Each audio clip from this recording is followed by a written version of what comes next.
Chimney caps do several things. Number one, when they're in the old days, we just put the small ones on.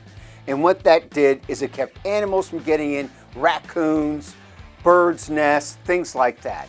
And it also kept the rain from getting down. The best kind of chimney cap is an outside mount cap with a lid that goes 3 inches larger than the actual chimney itself.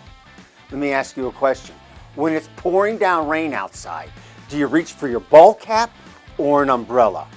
Because the umbrella is the outside mount cap, keeping your chimney covered, protected, and when it rains, it sheds the rain. If you've got an outside mount cap with a lid that extends 3 inches on all sides, you're protecting your home and that investment.